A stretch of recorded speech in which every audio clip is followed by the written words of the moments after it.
Hey everybody, how are you doing? It's the Crypto Sniper coming at you. Yep, beginning of the week after a long weekend. Some of you may have had Orthodox Easter, or maybe you just had Labor Day. That's right, that little solidarity communism throwback for the whackers. For the whackers, you are a whacker. Yes, indeed. Don't work too hard. Rather build your own business, get freedom, and escape. But let's talk about Bitcoin today. That's what we're on about. We said pre the Friday end of the last week, which was also our live trading day and the non-farm payrolls data release, that it could be an important moment for dollar direction and the data could be very interesting. We'd had successive since March 8th dollar strength periods, which also happened to be March the 8th, the final high, just before the final high for Bitcoin, that had a small stagger amount of momentum before folding at the 11th or 12th at its 74k high. Since then it was a boat trying to go upstream and it found out that the tide was strong and it came back down. It actually traded sub 60 at some point. I think we got the low in and around here at around 56,000. So I'm going to take you into the charts and we're going to discuss that. But first, let's go have a look at that data number that came in with regards to the American economy, because we suggested this was going to be interesting. We suggested if it's to chill and come off a little bit, that could reinvigorate Bitcoin. If it were to come in strong, it could actually lead even to second stage sell-offs. Given the extension since March 8th and the strength of Bitcoin, we had a slight suspicion that the market wanted to go up for Bitcoin and a little bit down for the dollar. Bitcoin had already started inching up before the data. Isn't that interesting? Always seem to be in the know. Let's have a look how that data came in for those of you that weren't with us on the live trading day. Here we go to the screen. That's the correct one. And we're going to look at the key aspects for the USD. So it was all about the 230 release. So it's in this box that we're looking. There we go. Nice and big. Made big for the people to see. So 230, that was the data that came in. And every single data point of 3 was bad. Normally you have some degree of mixed bad. You have mixed good, mixed bad, a little bit up, a little bit down, sideways on over the 3. It's very rare you get all 3 coming on under. So what were they? Average hourly earnings. This is very important actually, because it's to what degree people's pay packets are changing. It's one of the more important ones, I personally feel. And it shows that on average people down. So this whole notion of inflation, everything going up, but people's wages not going up anywhere near. 0.2% as a growth rate. When you multiply it by 12, it's 2.4% projected for a year. If you were going up in wages at that rate, you're getting 2.4% increase in wages. Now, if you're believing the BLS stats for what is the true inflation rate, I've got a bridge to sell you, but apart from that, it's higher than 2.4%.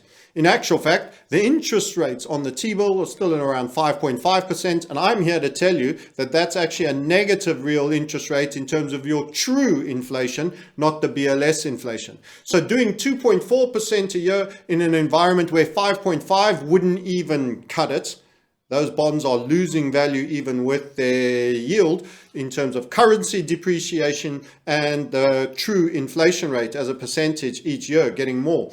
So that is a chronic undershoot, and that's the stag of the stagflation. High inflation, stagnation for you. That's right. That's how we win. We make you stagnate and we proliferate. That's right. We get richer, you get poorer. That is the beauty of the inflation tax. It's a billionaire class. It's a mega corp and major asset owners enrichment tool because it deflates the debt they've borrowed to buy all those things, and they don't borrow at the same rate as you. The average American credit card rate is 21 point whatever percent. I think it's 21.6%. That is obscene. You betcha. These guys get big corporate lending from their banking friends. They get it real cheap, and they get to buy big valuable assets in inflationary times, where in dollar terms those assets are going up. They're probably just holding value in actual fact, and in debt terms what they owe on those assets with very little down is probably going down. Go find out about our friend Goldstein, how much he actually put down for the 9/11 towers that collapsed 6 weeks later, and then for his subsequent paid twice for them return. I think out of his pocket, it was an absolutely paltry sum. So that's how it works. For chosen ones. Non-farm employment change. That was the number it was supposed to meet, going on 240, delivered 175. Again, a red number, a massive miss. So this is actually saying the new jobs that were being created was actually less. By the way, there's a birth-death model that automatically spits an understandable or quantifiable amount in there that's rather large on an assumption basis that there's a certain amount that must happen every month and isn't being recorded. The birth-death model. That is a skullduggery and fraud of great note. So to think anything too much about these numbers, lies, damn lies, and statistics is what I would say. So I actually just noticed that it's under expectations, the actual number itself. I don't for a minute take it too seriously. Unemployment rate. Now, again, expectation 3.8. 3.9, and you might go, well, these all seem like very small numbers. It's 0.1 here and 0.1 there. Well, it's 0.1 and 0.1 times a population in America that's probably well over 300 million and ever increasing on that nice little border on the south, and the flights that Biden is laying on for all your new, who will have more rights than you, who will not get jailed for sexually assaulting your females, but you will get jailed, or women will get jailed, scientists, for highlighting where the bulk of those sexual assaults are coming from. Incredible news that I hear all the time. It's going down. Anyway, let's try not get too political. Let's keep it crypto, shall we? Unemployment rate down, undershoot on the 3.8. So this is a miss, and miss. This is about as bad a set, straightforward bunch of numbers I've seen that have all been poor. And it's quite rare for all of them to be under. So this was a little bit of an inching upwards. By the way, the ICM coming out later at 4 tips you into recession. So 50 is the bare minimum number for not expanding, not contraction. That is now officially in contraction. And to fall from 52 to below 50 is a chronic drop, by the way. So that again is huge. It's over 2%, as you can see. So that's what's going on in the general world and economy. So that makes us think, okay, now Bitcoin, this came in on May the 3rd, by the way, at 2:30 and then at 4.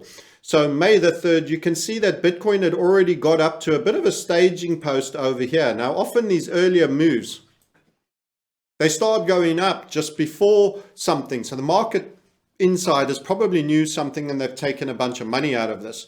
You started to sit, then the number came in. That was a big boost, and we suggested that this will turn and make potentially this as a localized low and possibly the low of the entire pullback. And we spat up further, and now you're reaching a bit of a point where you're sort of hanging. You're sort of hanging at the 64,854 level. It was a key level for us, and the 62,800. You've got a little bit of a staging post there. That's not dissimilar to this one over here, but on a bigger time frame. So that's Bitcoin, how it is doing so far. I want to highlight that's an improvement on the lows over here. But this isn't like a back to bull surge ETF mega candles thing. This is looking like it's a beginning of basing. So let's take you out to the bigger time frames, because we started in straight away quite intensely over there. This is a messy old chart. Let's turn the lights off and the eyes. You can see that this has been your pullback. This was almost like a final capitulation. We often say the selling in terms of the big waves on the big time frames come in threes. So you kind of get your into a low there, you got your into a low there, and you got your into a low there. With each one a certain amount of range, and those are three waves of selling. Now, I don't want to tell you there can't be another. I'm just not sure it's going to take out this low again, because as you would expect, the dollar index did in fact slip a little bit. So let's refer back to the dollar index. It had to, and it's an important point for Bitcoin. Not enough people are talking about the dollar. I get a lot of people that want to talk about equities and the S&P and do the comparisons there, etc., etc. and some that just think it's all about crypto still. They've generally reduced. More and more people are waking up that it's macro. If you want to be have a nice benign environment for Bitcoin to grow, you need a little bit of softness in the dollar. So that's the spill out of this broadening structure. And this has turned into what I would think is a bit of a return move. Remember, this is dollar against Swiss franc, British pound, Japanese yen, a known weakling, and the euro is the largest part of that at around 52.5%. So yeah, it's quite a big dip and rally back, but it's you would still anticipate possibly a bit more softness to come for the dollar. It gave up its base staging place of support that it had there on this pullback. It was holding the 105, and then it just blocked.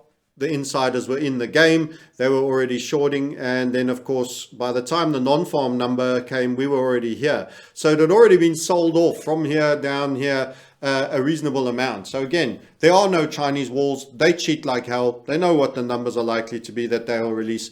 And it is a managed game for which you're expected to treat it as everyone getting the information at the same time. And there are enough that do get the information at the same time. But there's without doubt also inside rumbling. So when we saw the dollar inching down and we saw Bitcoin inching up, we were biased on the likelihood that there would now be a period of weakness for the dollar. Don't forget, there's your March the 8th.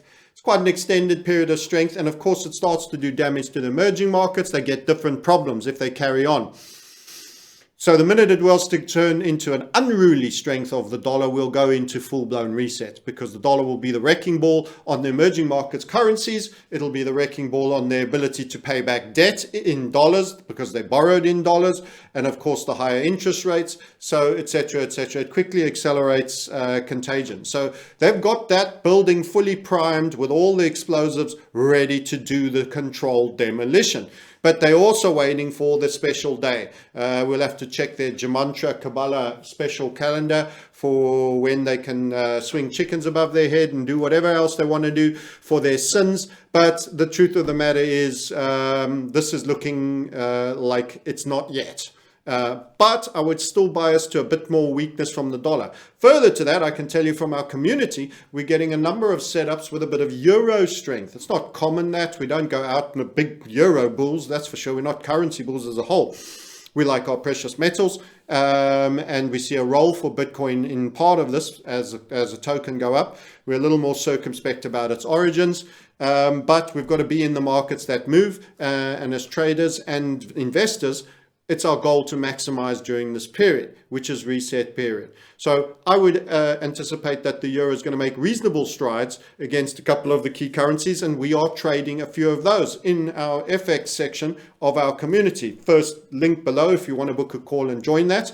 And when crypto is doing very little, rather than lose money and try force a trade, we've been in very attractive markets that have been very, very beneficial, from the softs, the commodities, and a number of currency trades, which have included the weakness of the yen against the dollar and various other things. Anyway, digression. So that's dollar. What's it going to do? I think it's going to be around here and then soften a little bit. But I don't think it's going to be dramatic. I'm not calling an unbelievable spill just yet. I'm not sure we're, I don't think it's going to be particularly exciting either way.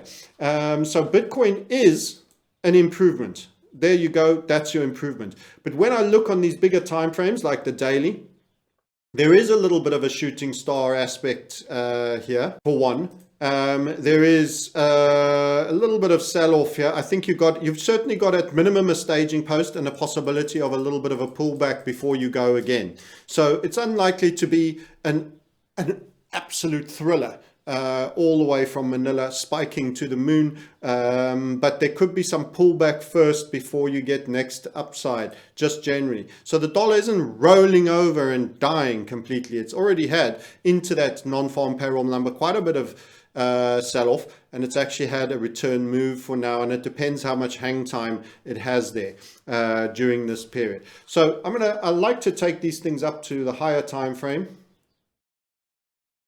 So when you look at this as a pullback, you can see that the final dip has turned into a very nice hammer. So don't get us wrong. We have been hammering and being bought up. There's a second hammer there, but this is probably your final hammer, and it's also a green one. It went lower, its body is lower, it has a bigger wick. It's a major rejection for the downside. So overall, Bitcoin is higher, but it may not rip it in the very first instance of this week or month just yet. But it should be biased to the upside. So holding Bitcoin is a potential long, but I do feel that you might get a little opportunity to get in a tad cheaper if you're patient. And entries matter, friends. Entries matter. They absolutely matter. So that's Bitcoin. Continuation to upside is the macro call. Short-term potential for a little bit of softening first. Let's take it into the shorter time frames and have a little bit of a peek and discuss it a little more. Little bit churny. There's some that would draw and they don't always come about. In head and shoulders here, for example. So you could do that. Just because you can draw them don't mean that they absolutely are going to happen, but there is scope for that. There's quite a bit of selling across that wick. If it gets down to these levels, it does get a bit sketchy, and you could be looking at, you know, a retreat back to the low 60s, 60 and a half. Sometimes a biggest candle often is retreated to the 50% point. Does and can happen as part of that. You might start finding support from here on and upwards to the 60k. I'm not so sure you're going to dip below 60k again, but there's room for this to potentially correct and even make that target with a little bit of change. Overall, remember the macro, big hammer, rejection. You're just not cutting the new ground. You rejected going down. That doesn't mean you're mooning now. You rejected going down, and now you're having a little bit of a staging post. Could be a small time frame, 2 hourly, maybe 1 hourly, depending on how many candles you want in your head and shoulders, reversal pattern. And with that, I'm going to take you to the token we spoke of that we were incorrect on because of Bitcoin's weakness, but we still think is the best play at the moment, and that is the Binance one. So again, where Bitcoin suddenly ran into the dollar turning, this structure failed. We had something along the lines of that, expecting up. You got the break up, but there was no follow through. It fizzled, kind of steep across here. Fine. Binance probably wanted to go. The whole environment changed. The dollar got strong. Bitcoin corrected. It's been relatively stronger than Bitcoin in spite of this bad period. And it's extended its pattern. So all we do is we just draw it again. Okay, maybe this time the timing won't go against it and it gets to make its upside. So we're still there and we're still saying the same thing. We were just wrong last time because the market changed, the dollar changed, and it broke down apart from a small pop out the top in the original instance. So the environment for the dollar changed very quickly when it bounced on that blue neckline. I covered it in previous videos. Go watch them. So this is, again, a little bit of churny and a bit of wick selling across here. This pattern also looks to me that it could do with a little dip to the downside. A little bit choppy and a bit of wick selling. Not overly dominant. It's not chasing it hard down. Remember that dollar holds, gets a little bit firmer on its pullback move. You get Bitcoin coming a little bit off. You get some sketchy news. A little bit sideways, a little bit listless. I actually would prefer to see it do a moderate correction without too much momentum into around the 570, 575 range, picking it up round about there. Where would you place a stop, you ask, Francis, if you're trading? I would place it somewhere under there in the initial instance. Ideally that you would like to get a tiny bit deeper. If it comes a little bit deeper, 560 down there. If it doesn't and it starts showing sounds or starts playing up or writing a nice bottoming in around the 575 level, you could maybe squeeze your stop being a bit aggressive over there. But that's, remember, increases higher risk. This pattern is invalid if you run this level. That pattern is invalid if you run that level. So this is one. So it feels like it could do with a bit. Now, it could not, and you could just get random news event, major surge, and start breaking. You're definitely in a breakout once you've taken the 620 out. So these localized highs here are pretty much what we'd consider triggering event. We don't want to wait till that late for getting in, and we don't want to have stops that deep because that's quite a broad. This restricts sizing. due to the scale of the move. So we like to try optimize, and we look at that on lower time frames. So I'm telling you about one token that is still potentially a setup token for you to contemplate in the event of a minor little softening in the token, bringing you into the 555 to 575 range, which would allow you to pick it up relatively on the cheap with stops in and around the 530, which would keep you out of mischief. By the way, what's the gain? The gain that would be available to that. So without further ado, we can show you. We'll be looking for a number starting with 7. That should make you a little bit happy, because the risk reward, if you optimize that distance without getting in too late and without having a stop too deep, as we would normally have, you would end up with a $727 target for this trade. That's on the 4 hourly, and I would consider that a draw. So a little bit of dip down. I think the best RRR that you can get, that's the 3 R's. That's so important. I think possibilities for something around here, and I think you could, if lucky, providing it doesn't dip too far, just go under that there and run it all the way to there. So that could give you better numbers generally.